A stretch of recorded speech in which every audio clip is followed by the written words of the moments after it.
नाम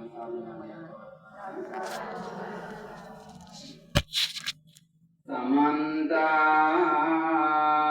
चक्रवालेषु अत्रा गच्छन्तु देवता सद्धम्मं मुनिराजस् सुनन्तु सग्गमोक्खदं ධම්මස්සවන කාලෝ අයං බදන්තා ධම්මස්සවන කාලෝ අයං බදන්තා ධම්මස්සවන කාලෝ අයං බදන්තා නමෝ තස්ස භගවතෝ අරහතෝ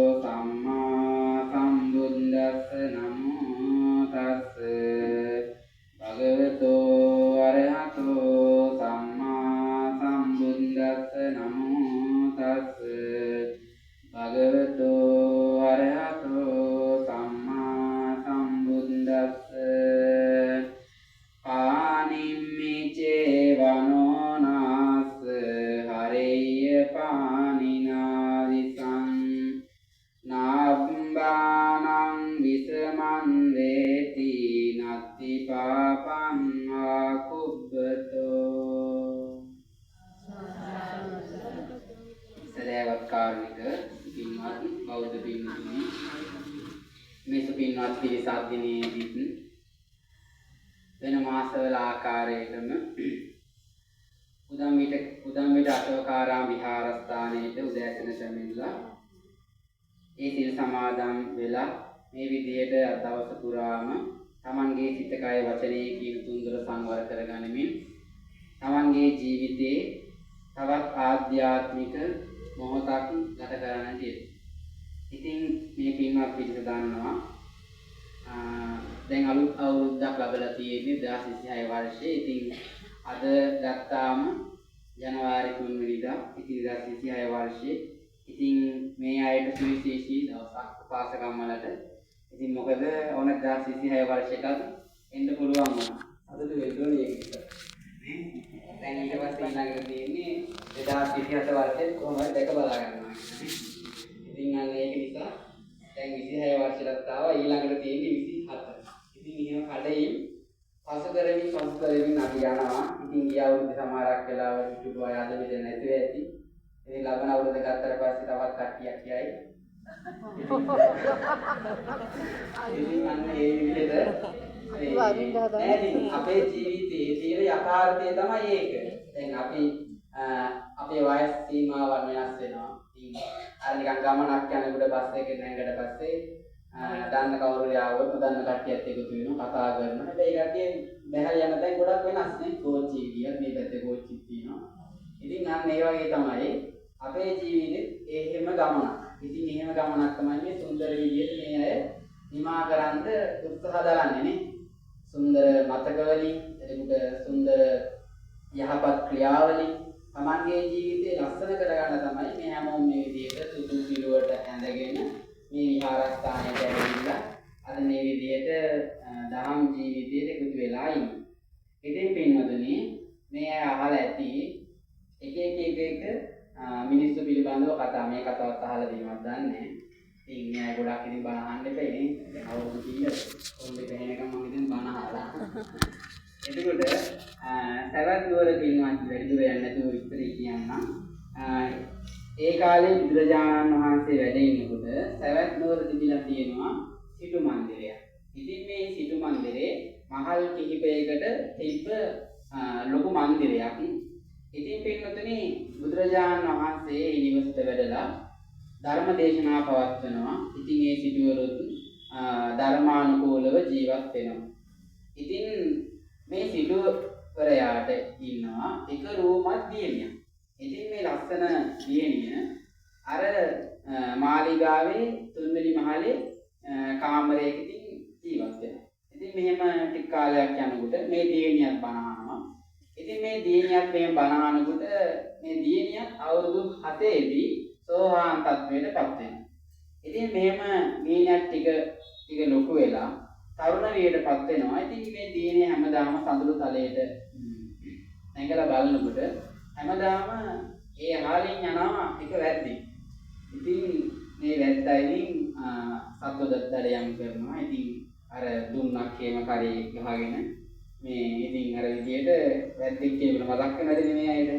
අන්න ඒ විදියට දැන් අර ඒ සිටු මන්දිරයේද යාබදව යනවා දකින්න.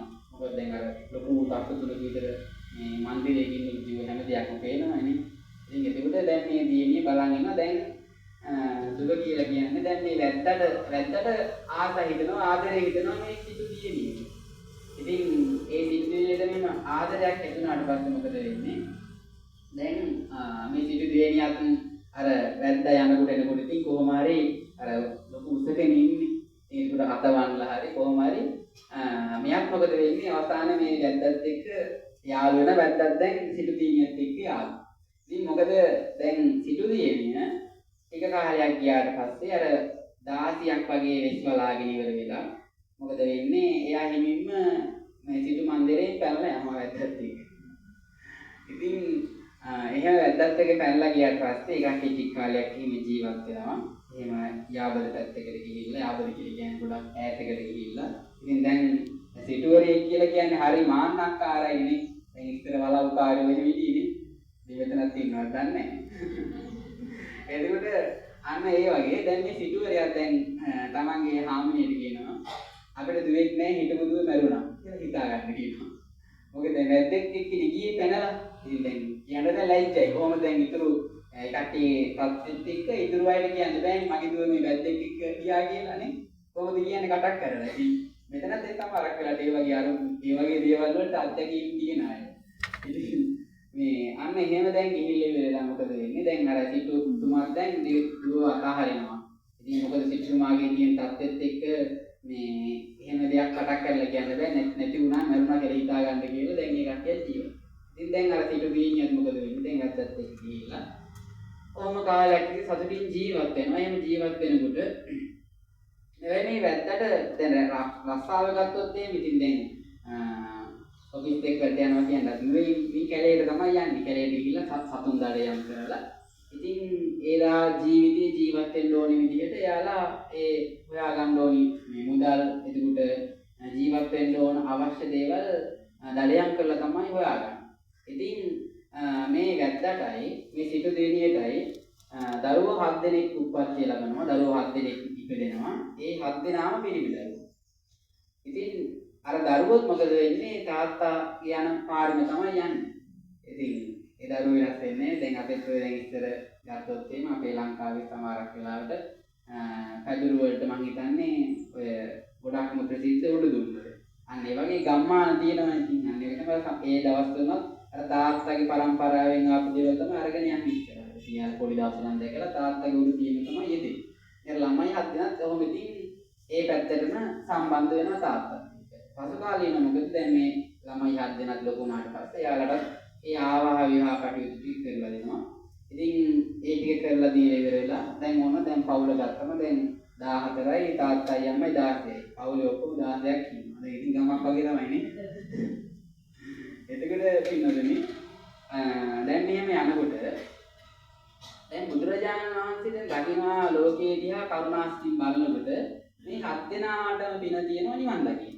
ඉතින් දැන් ඊට පස්සේ මොකද වෙන්නේ? දැන් බුදුරජාණන් වහන්සේ මේ වැද්දා ඉන්න ප්‍රදේශයට උන්වහන්සේ වඩිනවා. ඉතින් දැන් එදා වැද්දා යනකොට එක මද්දකටවත් එක සතෙක්වත් අහු වෙලා නැහැ. ඒව නිකන් ගැලවිලා වගේ ගියේ.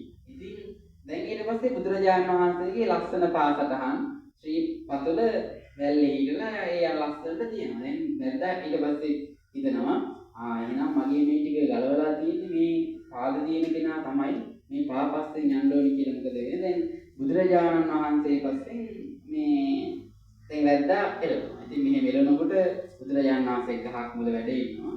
ඒකට මොකද මෙයා තමයි අනිවාර්යයෙන්ම මගේ අර හදලා තිබ්බ ඔක්කොම මදු ටික මගේ උගුල් ටික ගලවලා තියෙන්නේ කියලා ඉතලා දුන්නේ ඇදලා ඉවරලා විදිහට.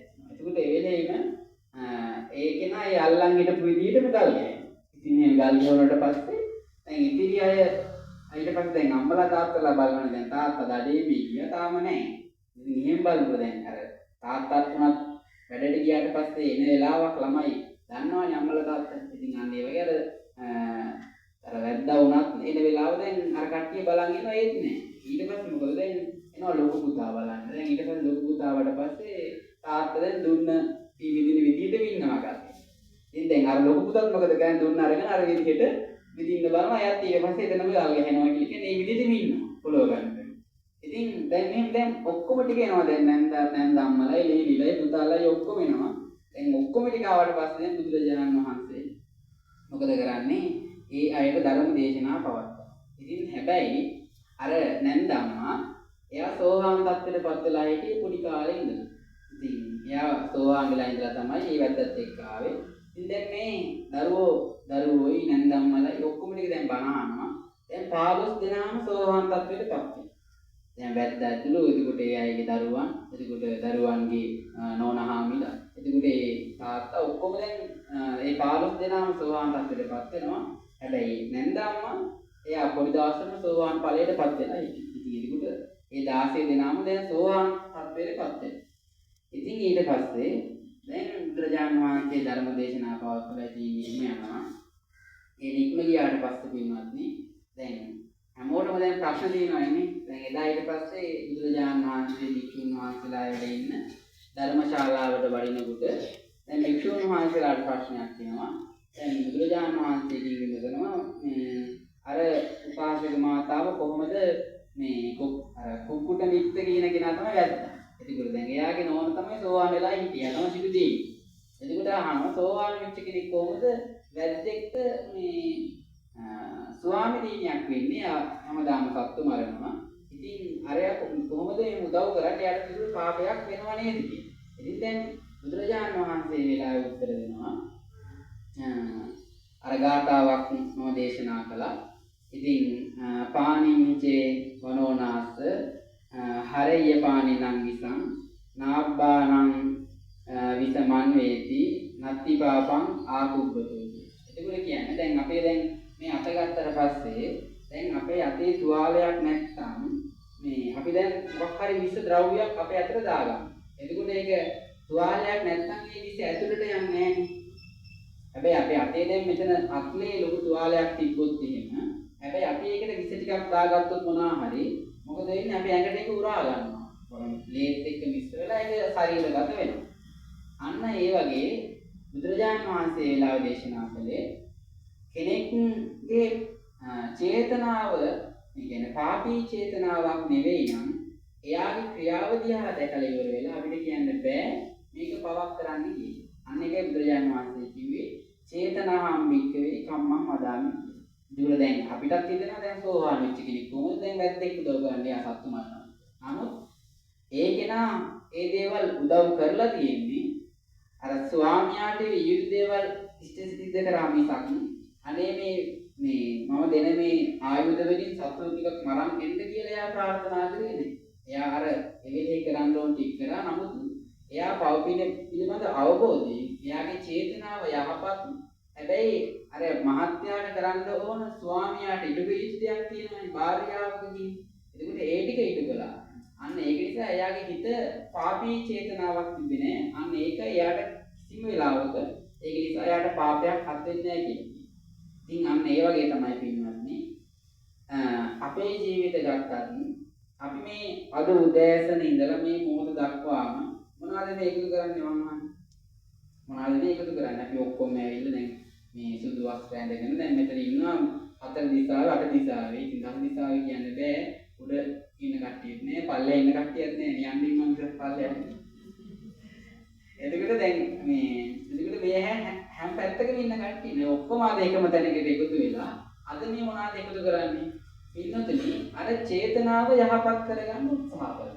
දැන් මේ අය හැමෝම තමන්ගේ චේතනා සිතුවිලි යහපත් භාවයට පත් කරගන්න උත්සාහ කරනවා. ඉතින් සමහරක් අය චුට්ටක් ඉතින් අර යාළුවත් එක්ක ඒක සමහරක් අය රංගපාලක් යනවා. එහෙමත් ඉන්නවා. ඊට පස්සේ ඒක තේරෙනවා සමහරක් වෙලාවට යනකොට තමයි තේරෙන්නේ. ඉතින් මේ එහෙම අපේ ජීවිතේ වැඩක් නැහැ. ඒ කියන්නේ දැන් සමහරක් වෙලාවට අපේ අය මොකද කරන්නේ? කතර ගම යනකොට මේ සමහරක් නිර්මාංශ වෙලා සමහරක් වෙලාවට පව් කරන්නේ නැතුව එහෙම ගිහිල්ලා දෙවියෝ ගාවට ගිහිල්ලා වැඳලා එනවා. ඉතින් ගිහින් තියෙන ඔක්කොම බාරහාර ඔක්කො කරගෙන එනවා. ඉතින් අන්න හැබැයි ඒ ප්‍රතිපත්ති ජීවිතයේ හැමදාම තියාගන්නේ නැහැ. අර පොඩ්ඩක් දෙවියෝ පොඩ්ඩක් රවට්ටන්න වගේ ගිහිල්ලා මස් නොකා ගිහිල්ලා එනවා වැඳ. අන්න එහෙමද හැබැයි ඊටත් වඩා උදාහරණයක් ගන්න පුළුවන් සමහරක් අය ඉන්නවා. සමහරක් වෙලාවට මේ ජීවිතේ කෙටි කාලයයි කියන්නේ වාර කිහිපයයි සමහරක් වෙලාවට පන්සලේ බෝධිය ළඟට ගිහිල්ලා වැඳලා ඇවිදින සමහරක් අය නැතිව කරා. හැබැයි ගෙදර කවුරු හරි කෙනෙක් අසනීප වෙච්චකම බලන්න වෙයි පවුල මොකද වෙලා ඇවිල්ලා බෝධි පූජා තියෙනවා. හැබැයි එහෙම ධර්මයක්ද බුදුරජාණන් වහන්සේ දේශනා කරලා තියෙන්නේ නැහැ. ඒ කියන්නේ අපි අපේ හෘද සාක්ෂියට අවංක වෙන්න ඕනේ. අපේ චේතනාව යහපත් වෙන්නත් ඕනේ, ක්‍රියාව හොඳ වෙන්නත් ඕනේ. තේරුණාද? එතකොට ඒකයි කියේ බුදුරජාණන් වහන්සේ චේතනහම් වික්කවේ කම්මං වදා. එතකොට කර්මය කියලා කියන්නේම චේතනාවත් එක්ක කරන ක්‍රියාවක්. දැන් සමහරක් වෙලාවට අපිට නොදැනීම අපි ওই පොළවේ යනකොට සමහරක් වෙලාවට සතුට බෑගෙන වෙන්න පුළුවන්. හැබැයි අපේ හිත දන්නේ නැහැ. අන්න ඒකයි. එතකොට පවක් නිර්මාණය වෙනවා නම් අපේ හිත දැනගන්න ඕනේ මේ කරනකොට දැන් සතෙක් පෑගෙනකොට දැන් අපි හිතලා පාගනවා නම් එතන චේතනාව බල ගැන්වෙනවා. එතකොට සතා නැති වෙනවා. අපේ චේතනාව නිසා ක්‍රියාවක් කරා. ඒ ක්‍රියාවට හසු වූ සත්‍යය සමහරක් වෙලාවට නැති වෙලා පොඩි වෙනවා. අන්නේම සමහරක් අය කියනවා දැන් මధుරෙක් අතේ හොවට පස්සේ මේ කසනකොට මේ සමහරකට බලම් ඉඳලා ගහන්නේ ඩොග් ගන්න. අර මිටින් එනේ ලෙරුවා වගේ. ඊට පස්සේ කියනවා නිකන් මේ වැදුනානේ මේ මතේ කියලා. හැබැයි හිත දන්නවා ගෙහුවද නැද්ද කියලා.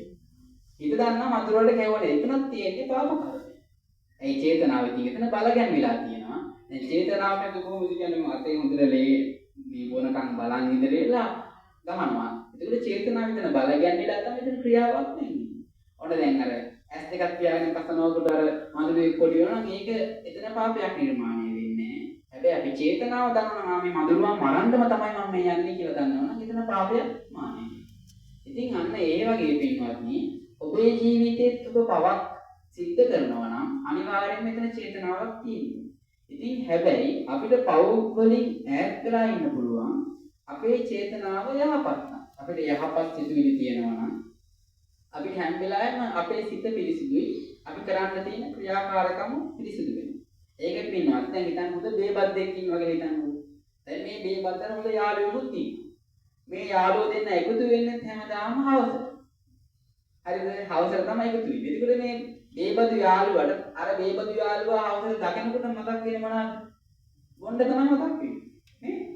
දැන් අන්න ඒ වගේ දැන් මෙතනත් දැන් ඉන්නවනම් ඔන්න දැන් සීල් සමාදන් වෙන්න ඇවිල්ලා මේක පිරිසක් එකතු වෙලා ඉන්නවා. ඒ කට්ටිය පොයට ඇවිල්ලා බණහන් මුවාවේ සමහරක් වෙලාවට ගමේ තියෙන ඔබ ඔක්කොම ටික ඉන්න කතා කරනවා. දැන් ඒ යාළුවන්ට ඒ යාළුවෝ දකිනකොට මොකද මතක් වෙන්නේ? ඔබ මතක් වෙන්නේ. මෙයාට කියන හොඳ good news එකක් තියෙනවා කියලා. කට්ටිය ඔක්කොම ටික එකතු වෙලා ඉවර මොකද කරන්නේ? අර දේවල් කතා කරනවා. මේ කට්ටිය කරනවා කියන්නේ කියන්නේ. හැබැයි තවත් කට්ටියක් ඉන්නවා. ඒ කට්ටිය ඔක්කොම පින් දහම් කරනවා. එතකොට ඒ කට්ටිය එකට එකතු වුණාට පස්සේ මොකද වෙන්නේ? ඒ කට්ටිය කියනවා අපේ දුවලා මේ වගේ පින්කමක් කරා. මම අසවල් දවසේ අසවල් තැනට ගිහිල්ලා මේ වගේ පූජාවක් කරා. අපි හිතාගෙන ඉන්න අනුරාධපුරේ පූජාවක් යන්න ගාලක් වෙනවද යන්නේ. අන්න ඒ වගේ මේ හොඳ දේවල් කතා වෙනවා. එතකොට දැන් තේරෙනවා ඇති අපි චේතනාව හරි විදියට කට්ටියත් එක්ක බල ගන්නවලා තියෙනවා. අපේ ක්‍රියාකාරකම් සහ අපේ චේතනාව මිනිස්සුත් එක්ක හරි විදියට බල ගන්නවලා තියෙනවා නම් ඒ මිනිස්සු දකිනකොට ඒ මිනිස්සුත් එක්ක කතා කරපු ඒ මිනිස්සු ඇසුරු මිසුරු කරපු අය දකිනකොට එයාට මතක් වෙන්න හොඳ දේවල්. අන්න ඒ වගේ අපිට අපේ ජීවිතේ වැරදිලා තියෙනවා නම් වැරදිලා තියෙන්නේ අපේ චේතනාව ඇතන් තන් වල අයහපත් වෙන නිසා. එතකොට අපිට හරි ගිහිල්ලා තියෙනවා නම් හරි ගිහිල්ලා තියෙන්නේ ඇයි? අපේ ජීවිතයේ ඇතන් තනක චේතනාව යහපත් වෙන නිසා.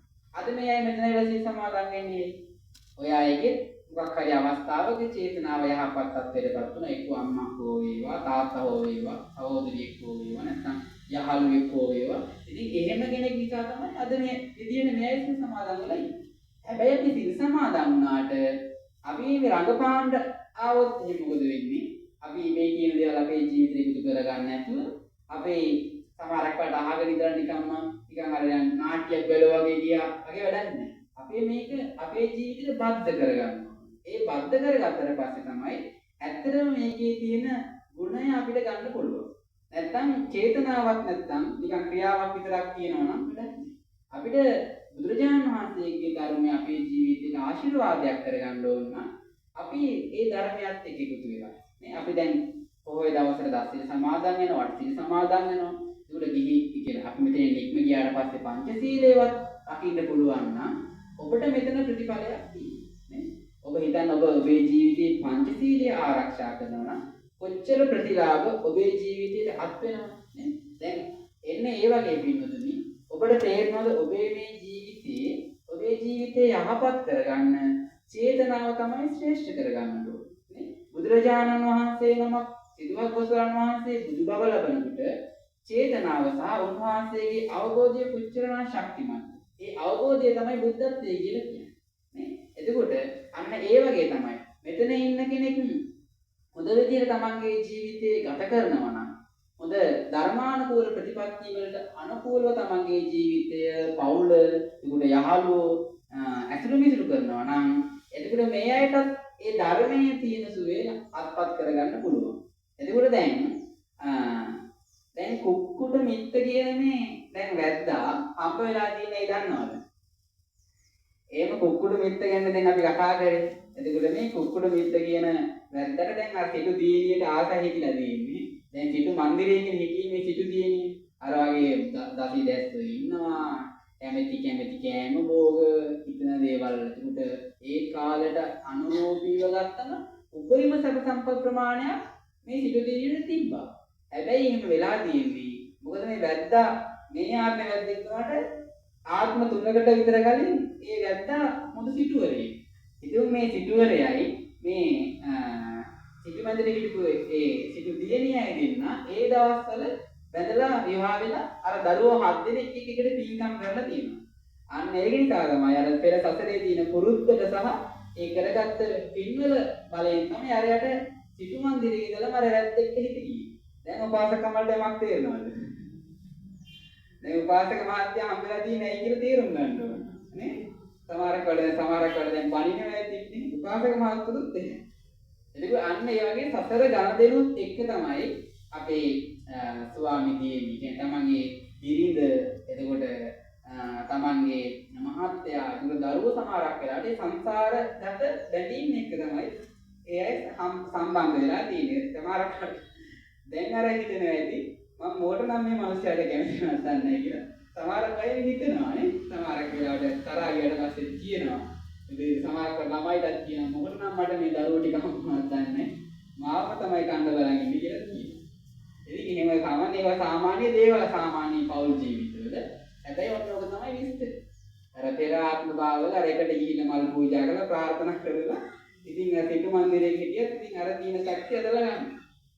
ඉතින් ඒකයි එහෙම අපිට දැන් සමහරක් යාළුවෝ අපේ ජීවිතේට හම්බ වෙලත් නැහැ.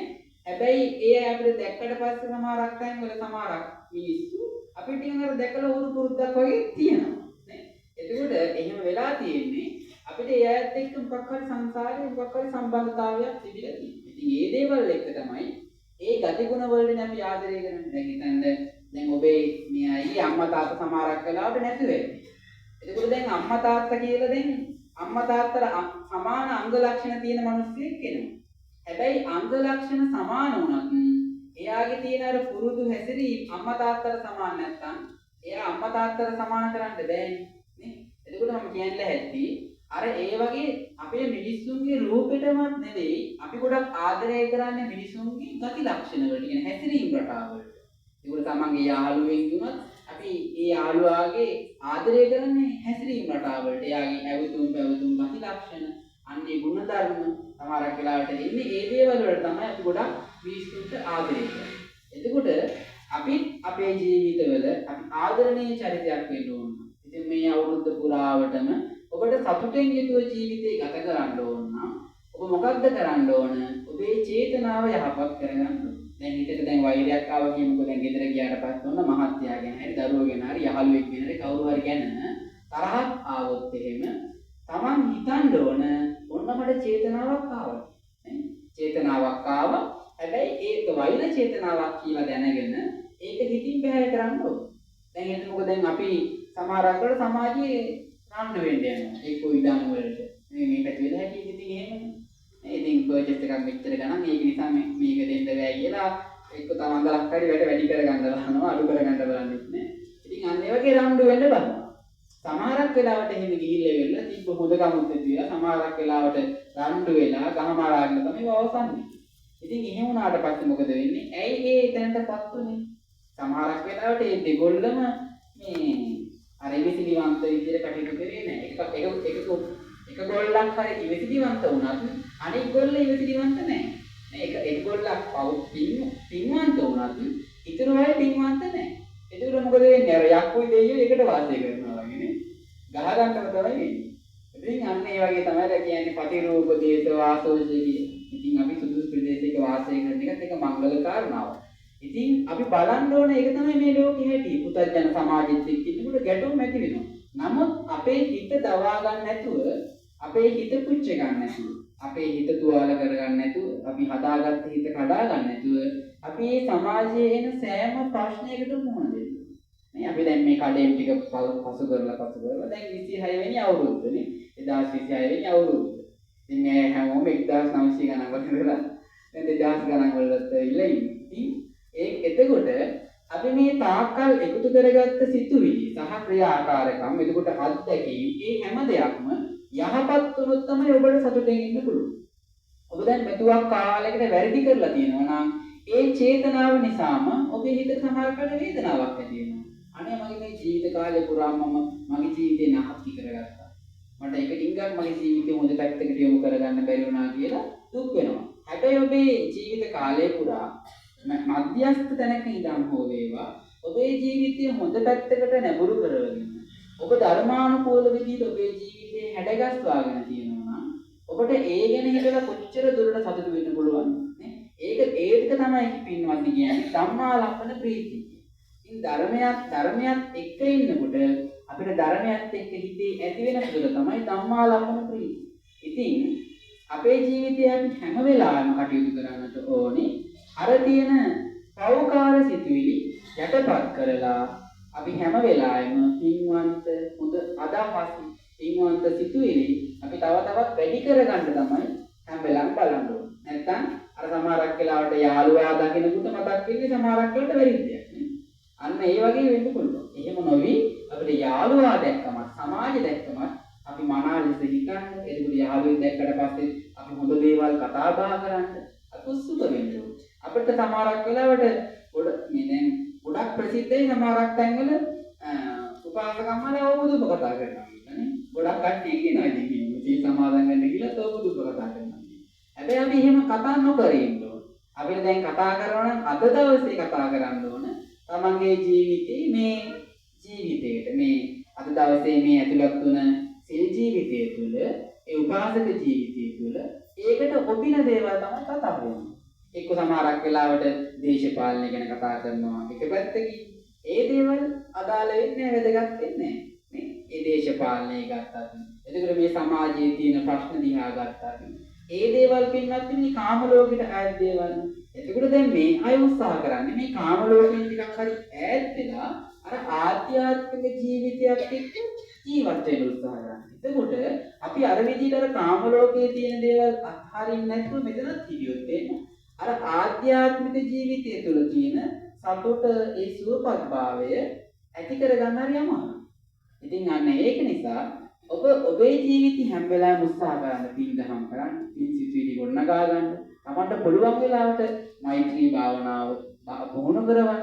ඒ උත්සාහ කරනකොට පින්වත්නි ඔබ ටිකින් ටික අර ගසකට වතුර ටික අපි නියමිත වෙලාවට දානවනම් නේ පොහොර ටික මල් ගහකට නියමිත වෙලාවට දානවනම් ඒ ගහ හොදට හැදිලා මල් හැදිලා ඵල හැදෙනවා වගේ ගෙඩි හැදෙනවා වගේ ඔබේ ජීවිතේ ඒ අවශ්‍ය වෙලාවට ධර්මයේ පිළිපදිනවා නම් ධර්මයේ ඉටු කර ගන්නවා නම් ඔබේ ජීවිතේ ගොඩක් අර ලස්සනට ගෙඩි හැදුන දසක් වගේ වෘක්ෂයක් වගේ ඔබේ ජීවිතේ ලස්සන වෙනවා. ඉතින් හැබැයි මොකද අපි හිතන කාලයකට ගිහිල්ලා වතුර ටිකක් ගහකට දානවා ආයෙ ගොඩ කාලයකට පස්සේ වතුර ටිකක් දානවා අර ගහ හොඳ විදිහට හැදෙන්නේ නැහැ.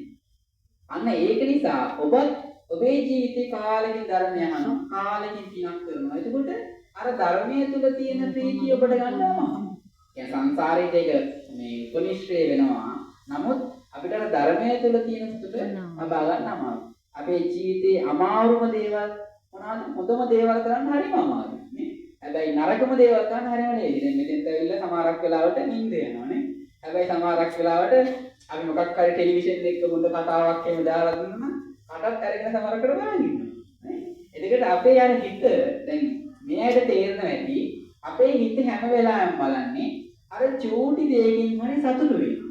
හැබැයි අපේ හිත කම්මැලි කරන දේවල් වලට හිත කැමති නැහැ. නමුත් අපි අර උත්සාහන වීර්යයෙන් කියන්නේ ගොඩාක් ලොකු අදිෂ්ඨානයකින් බණක් අහනකොට උනත් ඒකේ පටන් ගන්න ආරම්භය මැද අවසානය. එතකොට මුල මැද අග කියන මේ කොටස් තුනම හොඳට අහගෙන හිටියොත් තමයි මේ ධර්මදේශනාවේ තියෙන අර තියෙන හරය අපේ ජීවිතයට එකතු කරගන්න පුළුවන්.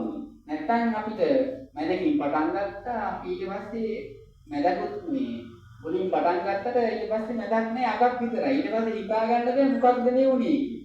ඉතින් හැබැයි අපි හැම වෙලාවෙම මම දකින්නේ මේ ගමට ඉන්න නිකන් අර මැනික් කෙර ටිකක් වගේ ඉන්න කට්ටිය තමයි මෙතන ඉන්නේ අද. නේ? දැන් කොච්චරනම් මේ ගමේ පවුල් කීයක් තියෙනවද? එතකොට බෞද්ධයෝ නම් කී දෙනෙක් ඉන්නවද? ඉතින් ඒ අතරිනුත් මේ අයට ඒ වගේ චේතනාවක් අදැවිලා මේ වගේ සුදුවට වස්ත්‍රයක් ඇඳගෙන මේ වගේ දෙයක් කරන්න හිතිච්ච එකම මේ අයගේ තියෙන කුසල චේතනාව. ඉතින් බුදුරජාණන් වහන්සේ සරණ යමෙක් යනවා නම් ඒ පුජ්‍යලයා කිසි කලකට බුද්ධ සරණ යනවා නම් ධම්ම සරණ යනවා නම් සංඝ සරණ යනවා නම් ඒ පුජ්‍යලයා කිසි විටකත් නරකයකට යන්නේ. අන්නේ සහතිකී ඔබේ ජීවිතේ ලබා ගන්න ඔබේ හෘද සාක්ෂිය පුරවනවා මම බුදුරජාණන් වහන්සේ සරණ ගිහින් ධර්මයේ සරණ ගිහිල්ලා මම ඉන්නේ සංඝ රත්නයේ සරණ ගිහිල්ලා ඉන්නේ. අන්න ඒ නිසා මම නම් නිරේට යන්නේ කියන එන්නේ ඒ අදිෂ්ඨානය ඒ සත්‍ය ඔබේ හිතේ වටහාගන්න. මේ කෙනෙක් බුදුරජාණන් වහන්සේ දේශනා කරපු මාර්ගය ගිහිල්ලා තියෙනවා.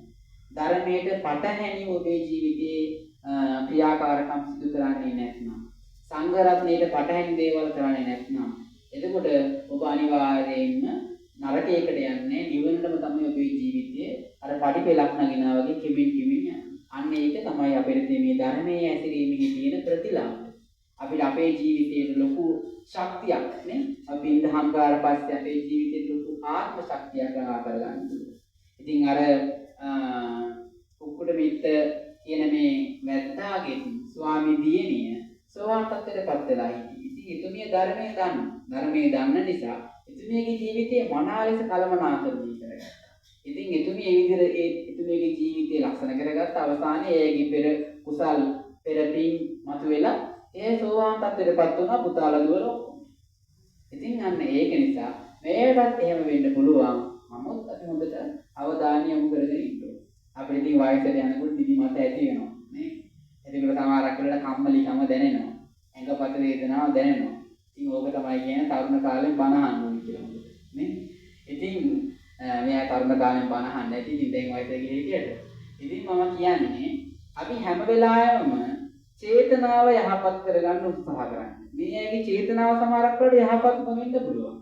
ඒ කියන්නේ අපි කොච්චර පිටට පේන්න කොච්චර ලස්සනට හැසිරුණත් බුද්ධ දියණියක් වගේ හැසිරුණා. බුද්ධ පුත්‍රයෙක් විදිහට හැසිරුණත් අපේ අර හදවත ඇතුලේ අර කළු පාට දිනනවා නම් ඒ හදවත ඇතුලේ තියෙන චේතනාව එතකොට දකින්න දැක්ම යහපත් නැත්නම් ඔබ කොච්චර බණ ඇහුවත් බණ අහලා ඒවා සුද්ධ කරගන්න නැත්නම් කොච්චර බණ ඇහුවත් අර මුලින් අතට හරවලා තියෙන නිකන් අර වාජනයකට වතුර හරවලා වගේ තමයි. මේ වාජනේ කොච්චර වතුර දැම්මත් පිරෙන්නේ නැහැ. මොකද ඒක ඒ පිරෙන පැත්ත ආවරණය කරලා තියෙනවා. ආවරණය වෙලා තියෙනවා.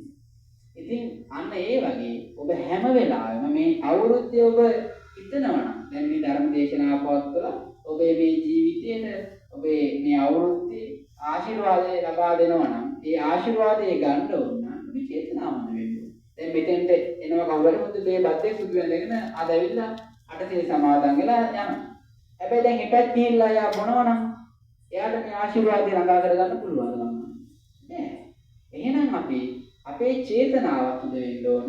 කර්මයක් අපේ ක්‍රියාවත් යහපත් වෙන්න.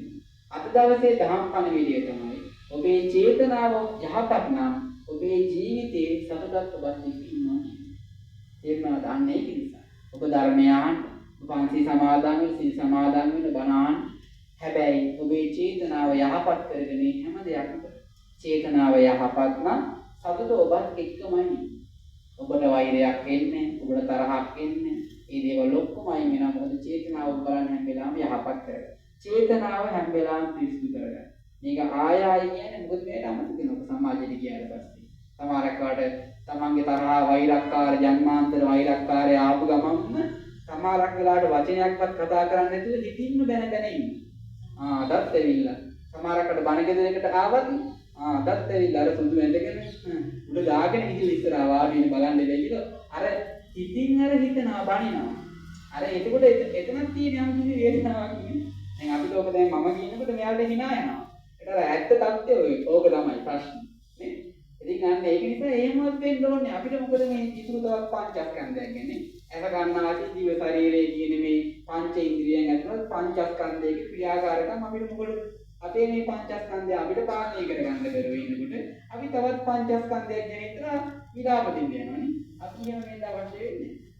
දැන් අද දවසේදී දහම් පණිවිඩය තේරුණා තමන්ගේ චේතනාව යහපත් කරගන්න උත්සාහ කරන්න. බණ අහන්නේ චේතනාව යහපත් කර ගැනීම. සීල රකින්නේ චේතනාව යහපත් කරගන්නනේ. අපි පණ සත්තු මරන්නේ නැහැ කියලා අපේ චේතනාව. ඒකවල සත්තු මරන්න යන චේතනාව අපි නතර කරගන්නවා. නේ? අර එන්නේ ඒ වගේ හැම තැනකම තියෙන්නේ චේතනාව යහපත් කර ගැනීම. රහත් ත්වයේ ගත්තත් බුද්ධත්වයේ ගත්තත් එන්න චේතනාවේ තියෙන පිරිසුදුභාවය. එන්න තියෙන ලස්සන චේතනාවන් වල තියෙන අර සිතුවිලි තියෙන ගුණාත්මක භාවය වැඩි කර ගැනීමක් තමයි සෝවාන් සකදාගාමී අනාගාමී අරහත් බුදුපසේ බුදු කියන මේ தত্ত্ব වලට එනකොට ඒකට අපි චේතනාව ලක්ෂණ කරගන්න නැතුව අපේ සිතුවිලි යහපත් කරගන්න නැතුව අපිට අපේ හිතන නිවනට එනවා. නිවන කියලා කියන්නේම අපේ හිතේ තියෙන නිවීම. අන්න ඒ නිවීම ඇති කරගන්නවා නම් ඔබ ඉස්සෙල්ලාම කරන්න ඕන චේතනාව හොඳ කරගන්න. එතකොට ඔබේ මුළු ජීවිතේ මුළු පවුලම ඔබට ලස්සන කරගන්න. ඉතින් පින්වත්නි අද දවසේදී මම මේ බණ කතාව දේශනා කරේ ධම්මපදයේ පාප වාක්‍යයේ 8 වෙනි ගාථාව ආශ්‍රය කරගෙන තමයි මේ කුක්කුට මිත්‍ර කතාවක් මේ ඇයිට දේශනා කළේ. ඉතින් පින්වතුනි මේ අයගේ ජීවිතවලට මුතුන් වූ ධර්ම දේශනාවේ හේතුන් බලයෙන් මේ අයගේ චේතනා යහපත් වෙලා මේ අයගේ මුළු ජීවිතේට මුතුන් වූ ධර්ම දේශනාවේ ආශිර්වාදය හේතු වාසනා වෙත්වා ලැබෙත්වා කියලා සාදුනාදයක් පවත්වන්න. ඉතින් මේ විදිහට අද දවසේදී ධර්ම දේශනාවක් සූදානම් කරලා මේ විදිහට කටයුතු කරේ නිමල් මැදගේ මහත්මයා සහ ප්‍රියංගනී මැදගේ මහත්මිය යන මේ දෙපළෙකුට පාදා වෙලා ඉතින් එයා 159 ඉසුරු කියන කොටුකොට තමයි පදිංචිව සිටින්නේ. ඉතින් ඒ දෙපළ බලාපොරොත්තු වෙනවා ප්‍රියංගනී මැදගේ මහත්මිය විසින් නිමල් මැදගේ මහත්මයා මේ විස්වාම පුරුෂයා. ඉතින් එයාගේ දරුවන් වන හර්ෂණී සත්තුලා මැදනි තමන්ගේ ආදරේ දියණියට එතකොට සෙහංගී ප්‍රසංගිකා මැදගේ තමන්ගේ ආදරේ දියණියට එතකොට